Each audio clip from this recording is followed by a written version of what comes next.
Welcome everyone to DZone's virtual roundtable on software supply chain security, enhancing trust and resilience across the software development lifecycle. I'm Jesse, Chief Technologist here at DZone, and I'll be moderating our discussion today.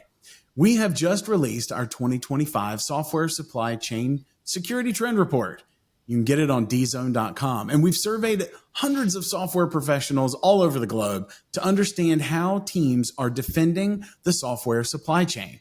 From AI-powered threat detection to SBOM usage and DevSecOps practices, our panel today is going to bring those insights from that report to life. We're joined by some experts in the space today. I'm excited to hear from them directly on what they're seeing out there. Siri, Senior Software Development Engineer at Microsoft. So good to have you. Kartik, Lead Customer Engineer over at Google Public Sector. Thank you for being here. And Dave, Director of Software Trust over at DigiCert. Welcome, guys.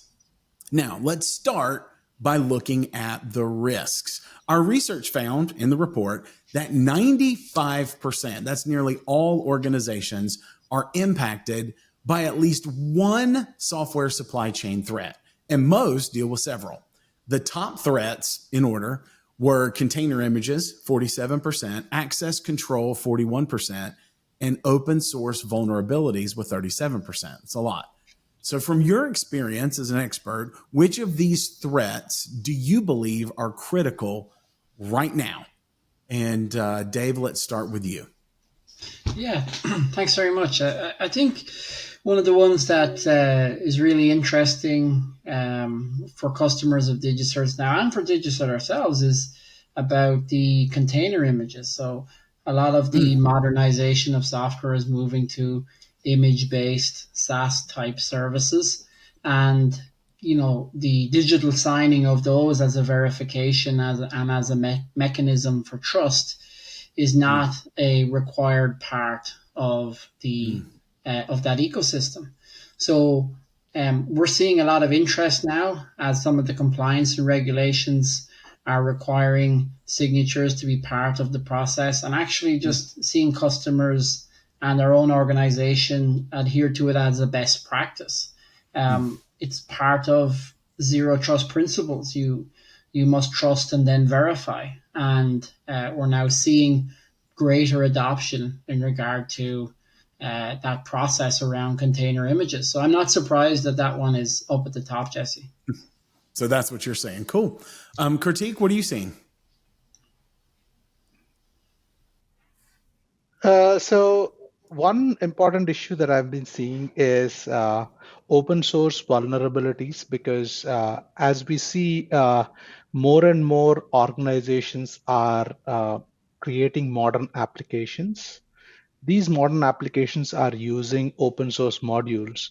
But even though, as per the DZone trend report, we saw a decrement in the number of vulnerabilities through open source, but it's very important to make sure that organizations are keeping a complete inventory of the open source modules that they're using, and they know what open source modules are deployed. The problem here is the dependencies for the open source modules could have additional dependencies.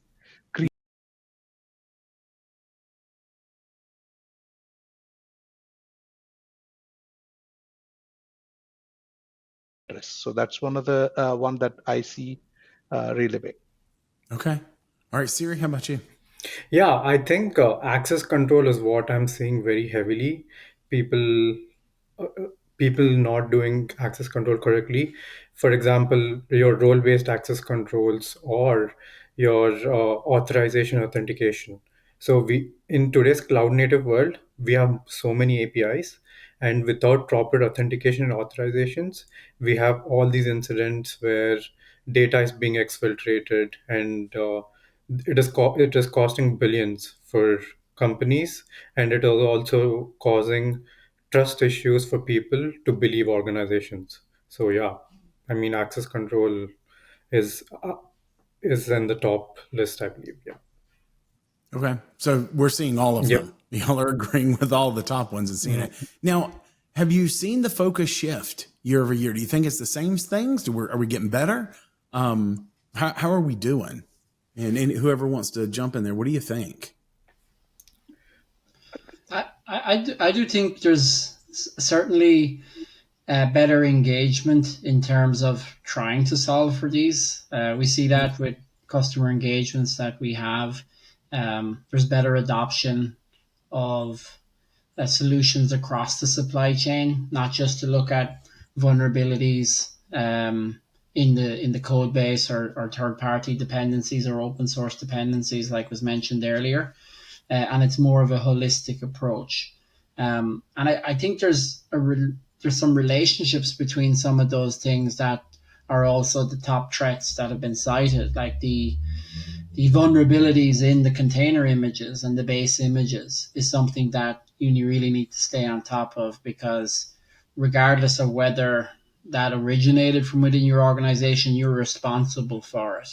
And therefore it's your reputation on the line as an organization. So you gotta get your arms around it. Okay. Critique, anything you want to add? Yeah, so one thing that I would like to highlight here is as per the trend report, obviously these are the top trends, whether it is container images, access controls, open source vulnerabilities. I think I've been seeing, like, say, more risk related to the container images of late. The reason for that is because as containers are offering more agility and consistency in software development, organizations started to adopt these containers. However, the problem here is once the containers are being used that are developed by third-party organizations, have a tough challenge to verify the integrity of the images from different registries and making sure that the container images that we use are free from vulnerabilities. So that's the reason I've been seeing like more vulnerabilities tied to container images more often. Yeah, get that whole black box effect. If you don't open it up and see what's inside, it could be detrimental. That's a good one. Anybody else? Yeah, I definitely agree with Dave and Karthik as well. So that is where we are also trying to go towards the minimal base images, because as you install more and more dependencies, already the base images come with fundamental packages installed. As we install more, the number of components we deal with increase drastically, right? So that is where we are pushing minimal base images more. And in addition to that, coming to software vulnerabilities, what we also are doing is breaking our builds. For example, when analyzing vulnerabilities, if we find any critical medium kind of dependencies, we immediately break the build so that they don't get shipped to production. So yeah. Okay. Now, do you think size, and I'll tell you why I'm going to ask this, but do you think size matters when it comes to the organizations and their incidents response capabilities? Like we saw in the report that the bigger companies reported, quote, very strong and fully automated incident response capabilities as compared to 12%. So 55% versus 12% at small orgs. So, it sounds like to me that the size of the organization does matter with its ability to detect and respond to incidents. So, one, do you agree or disagree? And then two, how can these smaller companies level up and start to do better? Right? Critique, why don't you kick us off on this one? Yeah, so that gap is pretty striking, but I think the smaller organizations can manage the complex tool chains with fewer resources by being incredibly strategic and identifying and protecting the critical assets that are important for the smaller organizations. So the smaller organizations can, in turn, use cloud services providers to offload the responsibility to manage the applications And the benefit by doing that is the cloud service providers provide built-in security features like security in rest and in transit, and it can actually reduce the need for in-house experts that small organizations need to have uh, by using managed cloud services and using automation, so and automating the monitoring scans, so pretty much using more or less like automation as a key driver. I think smaller organizations can successfully manage complex tools with fewer resources. Okay, that's good. Siri, what do you Yeah, think? plus one to the automation.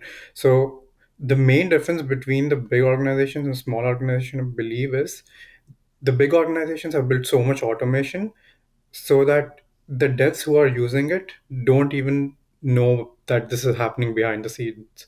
For example, when I set up a build pipeline, the SBOM creation, vulnerability scanning, Docker image scanning, all happens behind the scenes. And what I just get is a report saying, hey, this is why the build pipeline failed or succeeded, and this is what I have to take care about. That is that is why that is how you actually scale. Another example can be with the rise of cloud native stuff, we have a lot of uh, open policy agents that can be deployed at the cluster levels, which will basically block any unwanted traffic or any of these kind of things. So deploy as much as automation as possible and make things abstracted so that the adoption grows. That is what I would say. Okay. Dave, agree, disagree? Yeah, I think there's a reality too that the larger organizations have uh, bigger budgets, um, more skin in the game to a degree as to what's at stake with regards to revenue associated with larger products and larger revenue streams. Also, I think as you become larger, you must automate more. So very much like what was mentioned earlier by the guys, automation is critical. But there's a lot of good open source tools and free tools, which are part of the cloud offerings, but also within GitHub itself that can help smaller organizations get better at this. And quite frankly, they will need to because the regulations are driving now for incident responses to Yep. be met against timelines, which could incur fines if you read the Crypto Resilience Act is going to incur financial penalties. So whether you're a large org or a small, now is the time to up your game. Yeah, it's a great advice, guys, for the smaller organizations. Utilize the open source software, automate where you can. That way you scale and you multiply. I love it. Thank you. All right, so I want to talk a little bit about SBOMs, these bill of materials. So 63% of our respondents reported using SBOMs in some way, right? And about a fourth of those said that they used them for compliance and security. But awareness of SBOM formats and update frequency varies greatly by company size. Here we go, company size again. So, how are you using SBOMs today? Are they compliance driven, security driven, or both? And Dave, why don't you kick us off for this? Yeah. Look, and I think like most organizations and our customers are the same. The initial driver was to produce SBOMs and to be able to distribute them. And I think, that kind of took off with the FDA's pre and post market requirements for healthcare and medical devices. That's where we saw that come into the picture. Did you start getting asked for our SBOMs related to the software and the clients that we provide to our customers? But seeing now finally a bit more adoption of as to operationalizing those, right? So if you're going to produce an SBOM and ship it to a customer or a partner downstream, you better be ready to monitor it yourself because everybody's picking up or up in their game in this regard. And the last thing you want is a partner or a customer telling you there's an issue with your software because we've been monitoring your SBOM. So Right.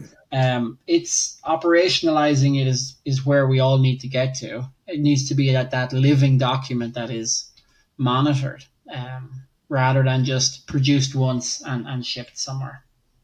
Yeah, nothing worse than you finding a security incident in your software list of materials, except for when your customers do, right? Yeah. So, yeah, Siri, what do you think?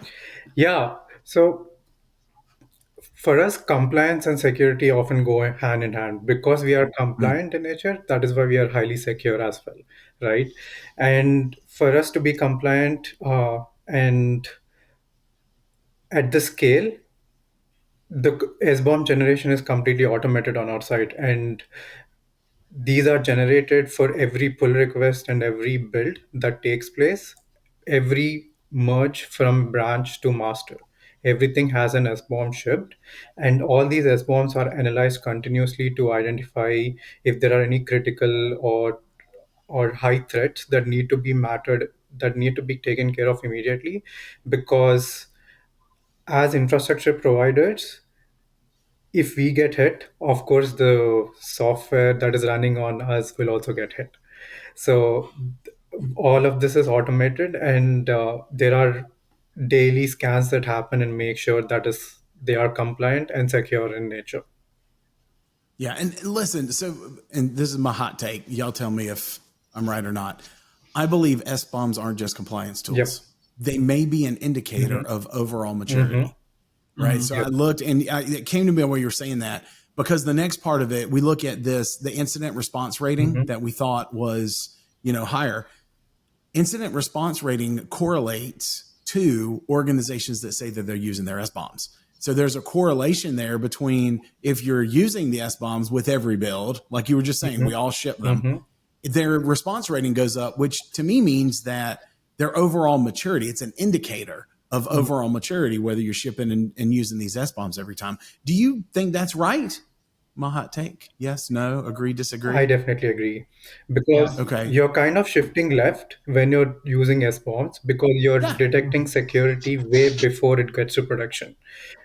And the thing you want to avoid is once you shipping a vulnerability to a production environment, and then getting hit and you patching it and causing some other outage, right? So Yeah. by using the SBOMs and in the builds, we are shifting it left and decreasing what our on-calls take.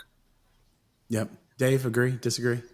Oh yeah, and like what I think is really interesting in that is that, first of all, if,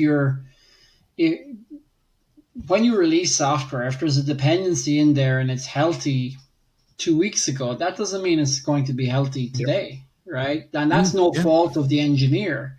So if you're tracking what dependencies are related to the software you released in the past and using that SBOM to tell you what's now become vulnerable because a researcher has detected that, then that's a really great proactive way of keeping on top of what your software is.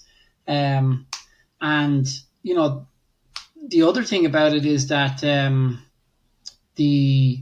as you say, if I was working with vendors and they were slow to respond to me to say, here's our SBOMs, or we don't have a way of sharing them, I would be concerned about working with those types of customers or vendors. So I think you're dead right. I think this is a maturity thing, and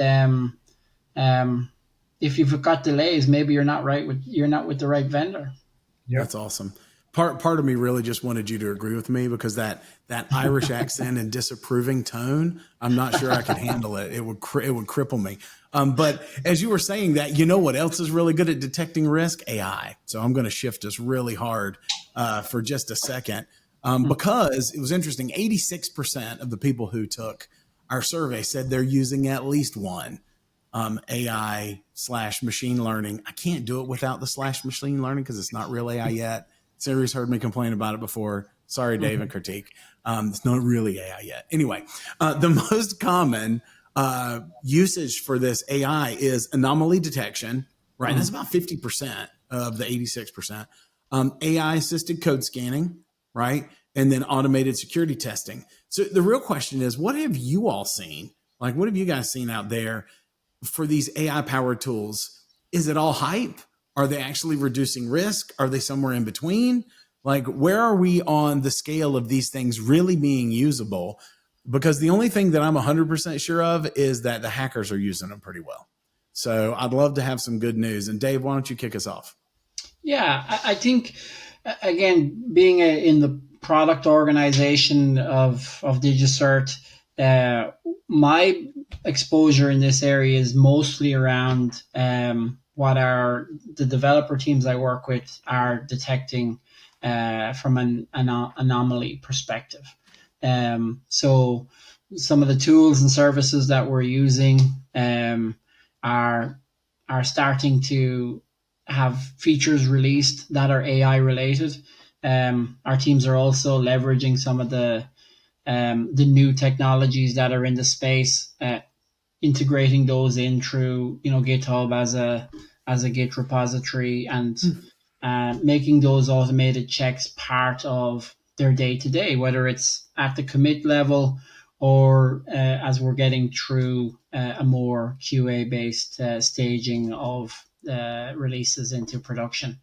And I would say that it is greatly helping teams. Our QA organization, especially, are highly adopting this, and it's making a big difference to rework. Right, so there's nothing worse than having to re-release or patch, and we're seeing a much reduced level of impact from that perspective in the software we release as a company. Yeah, and of course, developers hate writing tests. Yeah. That's why AI QA tools, they were the first ones out there. They're always going to be better than everything else. Because the developers are the ones writing the AI tools, and they don't want to write QA. So anyway, all right, Siri, what do you think? And the other thing, and Siri, maybe you can jump into this one. Like, even though we've gotten some of the adoption there, only 26% have adopted AI threat detection, right? Yes. So of all the places we're using it, what do you think? Why people are still piloting and planning? Why do you think that is? Right? Why the slow adoption on threat detection? Is it trust, tooling, team readiness? What do you think? So I have been definitely using AI. So I ingest a lot of network telemetry, and the AI I work on tries to detect any anomalies in the network traffic pattern. Right. The one major blocker I see for adoption is false positives. It's a problem for us also because out of the 10 detections or 10 alerts we get, 5 are false positives and 5 are true, right? Oof. And the problem is if the number of false positives grows anymore, then people will stop trusting those alerts anymore. So that is where the difficulty is. But I think with the rise of large language models, what ending up happening is the false positives are going down because now AI can have context, right? So now we are also providing it an additional context so that it can better handle on deciding if this is actually a threat or not. So that is where Yeah. I'm seeing the improvements going on. And to be more concise, we will see more of these tools coming along where we are supplying more context and getting the alerts more better and more precise. Okay. Dave, agree? Yeah, So see and something else? you What?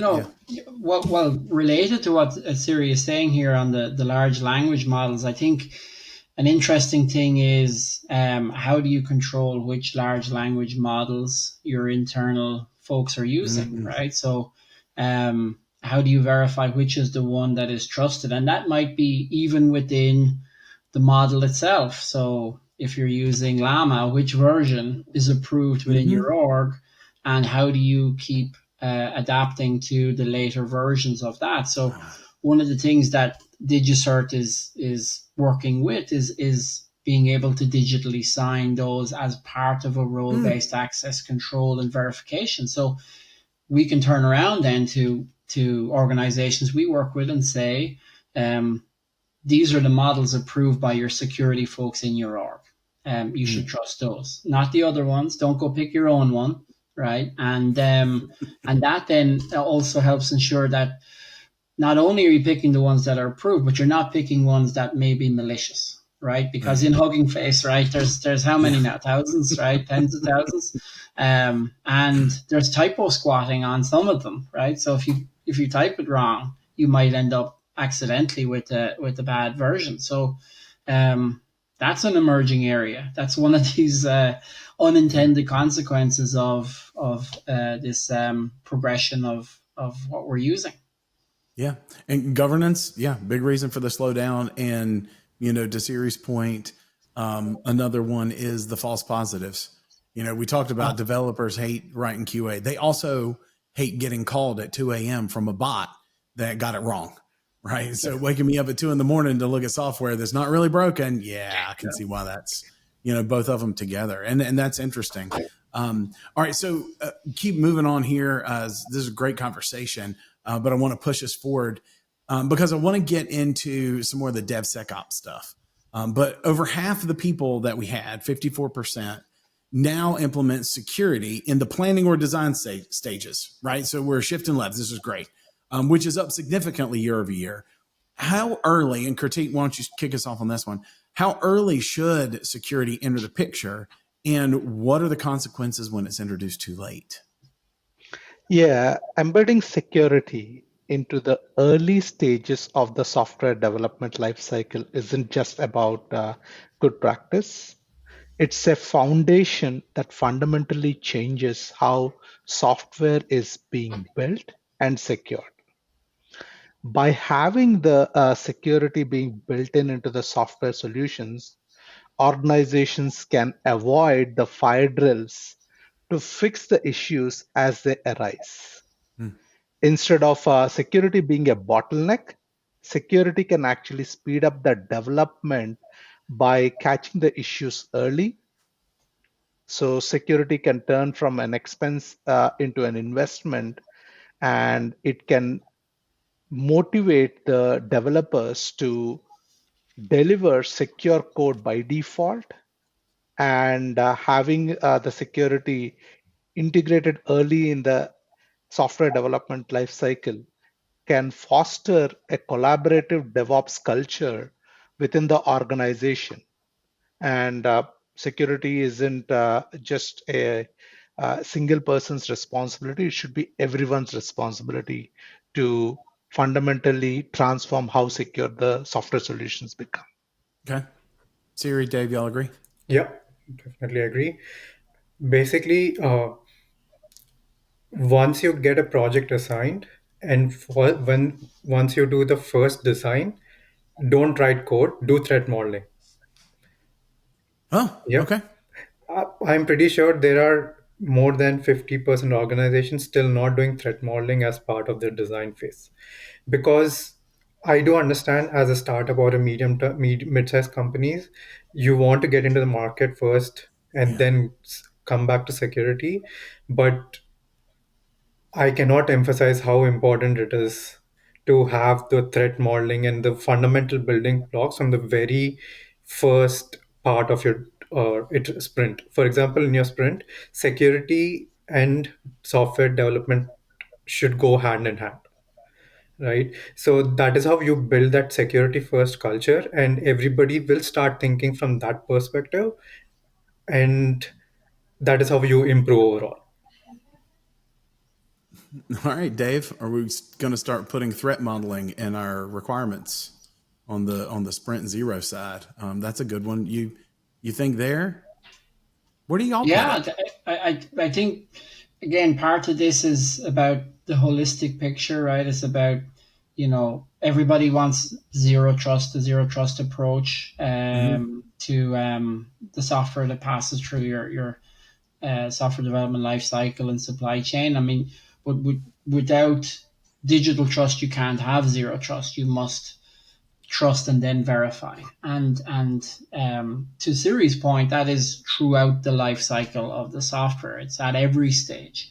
Get it right, of course, in the design stage, but make sure you do it at develop, define, build, release, everything, and leverage the capabilities of being able to trust each of the elements so that one is related to the next. If you're going to build a new version of software, it must be based on the last commit that was agreed Yep. or signed off on, right? And again, when you build it, then you want to create the SBOM and then you want to sign the software and push it to a registry.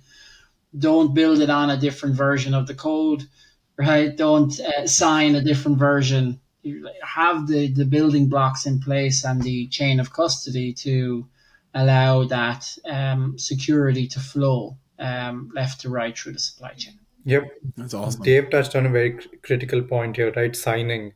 I mean, that is how you establish trust and security in the even in the software supply chain. Because if I am consuming something, I need to know if it came in from a valid source, Mm, and that security, that signing, not only for your response, but also for uh, SBOMs that come out of your Docker images or any of that sort. Everything must be signed so that I, as a customer, feel safe that I am using the right piece of SBOM.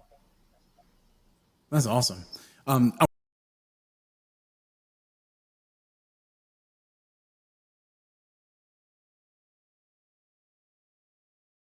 to the front, right? Even so far as to do threat modeling on the product management side, like before we even start Sprint Zero, which I love.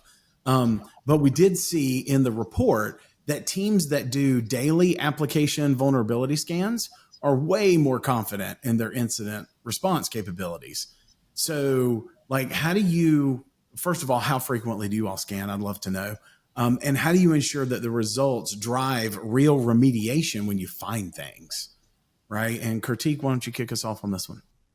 Yeah, the ideal scanning frequency isn't a one size fits all approach. It really depends on the criticality of the application. So, for example, if the application is a public facing application, or if the application is holding sensitive data, we typically recommend the organizations to do continuous scanning or daily scans. For the non-sensitive applications, we typically do weekly or monthly scans, and we automate any sort of like scanning. So if there are any changes to the infrastructure or with any significant code updates, or if we are introducing any new dependencies to our application. As we all know, scanning is only half the battle. Acting on the result is what truly improves security. Mm, So we focus on prioritization of the risks. So we act immediately on the risks that can be very critical or the ones that can impact our critical systems. So we immediately check if the risk is real or is it a false alarm. If it is real, we and our teams focus on mitigating that risk, and we try to rescan the entire application to ensure that the fix actually worked. And finally, we try to learn from every finding, and we track the progress that we made and improve our processes and training best practices based on what we learned. okay. There you go. That'll drive remediation. Dave? Yeah, I mean, I think the best time to scan is a minute ago, and the next best time is now. And so there's a mix of being proactive and reactive. So every commit, we believe the code should be rescanned to see whether something accidentally or intentionally was introduced, but also at the important gated points during a release. So there's a planned approach to it, and then there is that reactive approach as developers are checking things in. Because what really drives all of this is for us is reducing cost, right? So Mm, it is far cheaper for an organization to fix things earlier in the supply chain than it is later. So catch it early, resolve it early, and try and make it as automated as you can. Like Kartik said earlier, automation is key. But yeah, I just don't think you can do enough of it. right. Siri, anything to add? Yeah, On our side, we do the scan for every pull request that the developer puts in. And if there is no pull request for the day, we do it irrespective on a nightly basis. So it happens on a regular cadence every day. And Karthik and Dave also touched on an important part of prioritization, right? So for us, the priority is if it is a medium, we immediately fail the build. Now, the developer who wants to push it has to fix it immediately so that his work is not yet blocked. That is how we handle prioritization. Of course, there are some things where you will need to put in a lot in effort. For that, we will schedule some different time, but for at least the small and medium ones, we immediately do it. And that is how we handle prioritization. And I think security needs to be thought of from that perspective, that you need to fix it as soon as possible, because otherwise you'll again have the incident response time going up, and basically your customers also getting impacted. Yeah, and I think it's the risk thing too, right? Business risk goes Yeah. up if we don't change the Yeah. culture on the development Hmm. teams to say, if it comes back medium, I'm failing the Yeah. build. I don't care if your fix works. This is a big enough problem. I love that. That's a huge cultural shift. Now, if I was a developer, I probably wouldn't like it. So I can imagine that it went over pretty badly when you did it, but it drives the point home, right? So, hot tip out there for y'all, push that stuff out, and make the developers Jesse, do the I work on the think front that end. at the start, the developers mightn't like it. But then as they get used to it, Yeah. it's like, oh, I'm not letting things build up. Yeah. This is actually better for me. Yeah. Like it's a bit like at home here. If we just keep putting all the dishes in the sink, it's going to stack up, Yeah. right? But if you clean as you go and put them away, Hmm. you don't ever have the Yeah. mess, right? So I have teenagers. I get that. Yeah. yeah, Yes. well, I feel that in my Mhm. soul. That's awesome. I love that. Do the dishes, developers. All tidy right. as you So, go. all right. So last kind of point before we start wrapping up, looking at organizations and what it means to be fully prepared, right? I'm not sure if there is a fully prepared, but 26% of our respondents think they're fully prepared for all of the regulatory compliance, especially, Dave, to your point, new ones are coming out and everything's shifting. But it's what they're relying on, right? You've got half of those relying on manual auditing, 55%, automated governance policies, about 56% of those, and then compliance is code, right? Which is really gaining traction. Like what's your approach? And Dave, I'd love to hear from you first on this one, to staying compliant with these evolving standards, right? How do we make sure that we're keeping on top of this stuff as the landscape changes? Yeah, that's a great question. I think what's really helpful in this regard from an organization perspective is having the right visibility into what's happening. So if you have that capability where you can assess what's happening, trend whether you're moving in the right direction or not, be able to show good hygiene happening regularly, and that where there may be good teams adopting a lot of these, there's other teams that are laggards within your organization, then that's going to help you more holistically move towards a compliant organization. We often hear from customers that they have teams within their developer organization that are their champions, that are doing things really well, and they work with us. And when they use some of our tooling, it gives them the visibility into saying, well, this is what this team is doing. Let's go now and rinse and repeat and spread that as a best practice amongst some of the other developer teams. And that is not an easy thing to do, because you might be using different technologies. Some of those teams may have come in through an acquisition, and therefore it shouldn't be a cookie cutter approach that there's everybody needs to do the exact same thing, but it's more of a that everybody needs to adapt to each stage of a good set of practices and do that in a way that's universally consistent. Nice. So we're trying to, I guess, help everybody get a bit more mature. It's Hmm. crawl, walk, run in regards to getting good at this stuff. Um, yeah, and it's every day is a school day, right? You're not going to just get there in in quick time. You need to get there eventually and step by step. Yep. Awesome. All right, critique. Anything to add there? Yeah, one tool that I recommend you all to explore is called as Google Cloud Assured Workloads.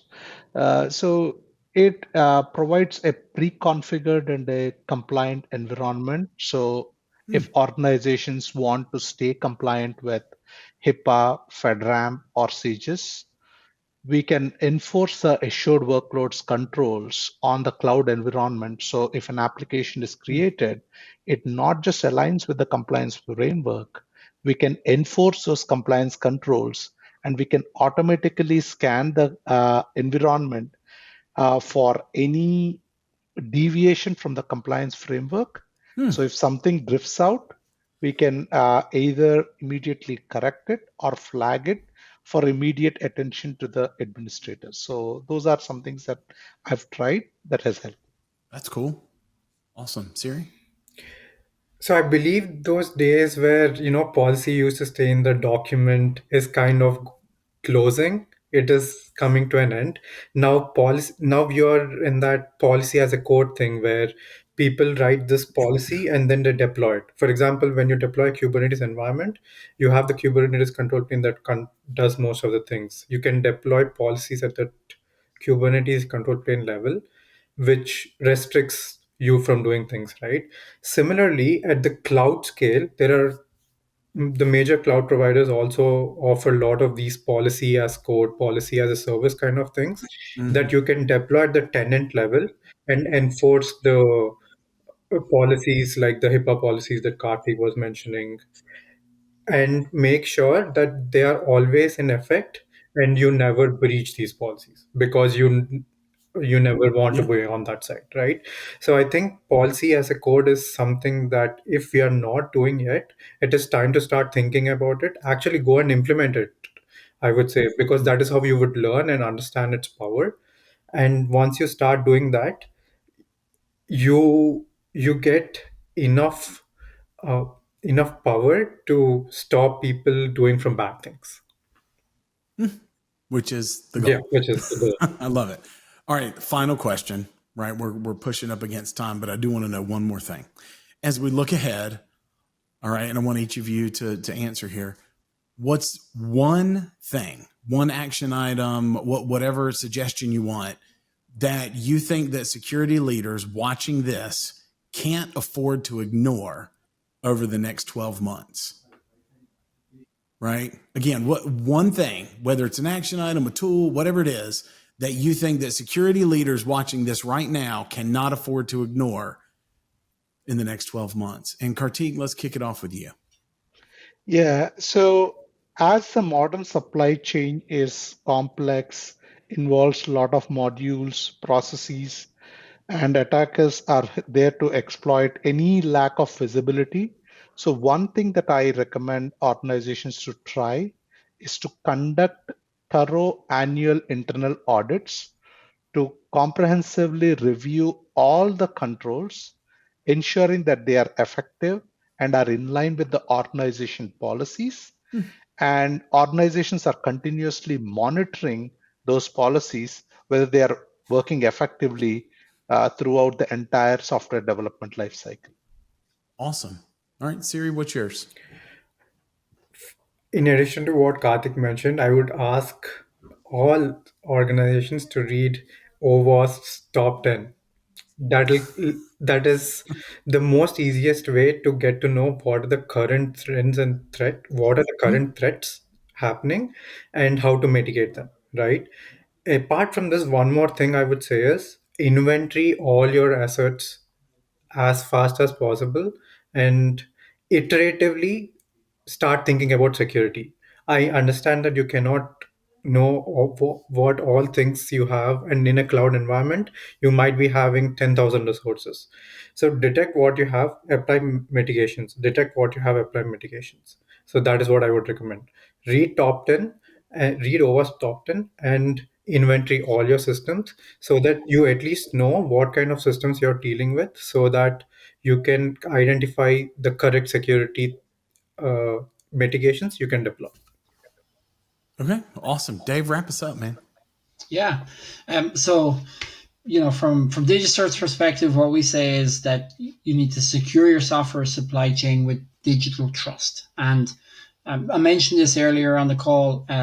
There's no zero trust without digital trust, and that's because you verify first, and then you're able to trust that. And what's the fundamental infrastructure for your organization that sits under this, the plumbing, the electricity that powers your organization, is the PKI and the DNS that empower those flows. And what's fundamental in terms of that digital trust from a software perspective is code signing. So code signing has been around decades, but it's going through a bit of a renaissance now as we're seeing greater adoption in terms of newer forms of signing, such as container signing, SBOM signing, crypto bill of materials. And again, why this is really important, I'll give you two critical reasons. The regulations now are having teeth, right? You will get fined. You will get millions of dollars stripped from you if you are not adhering to these practices. If you need to be compliant to some of these regulations. And the second thing is that quantum computers are nearer than we think. There will be a quantum computer out there before the end of this decade. That is something that you can use as a service, and the critical algorithms that are used today, RSA, ECDSA, those curve-based algorithms, those will be vulnerable to brute force attack from a quantum computer. So leverage code signing, but do it in a way that's going to be quantum safe and help you adhere to all of these regulatory requirements and reduce the risk of a fine for your organization. That's awesome. Thanks. All right, Dave, Kartik, Siri, we're out of time. Thank you so much for joining us today, for lending us your expertise, for going through the report, for your contributions. It was awesome. A special thank you to DigiCert, our sponsor, who made this talk possible. And a big thank you to all of you out there for watching it. If you're interested in learning more, you can download the trend report right now on DZone.com. If you're not already a member, signing up is free. Head on over to DZone.com, and that'll give you access to all of our trend reports, ref cards, everything, and upcoming virtual events just like this one. Until next time, we'll see you around.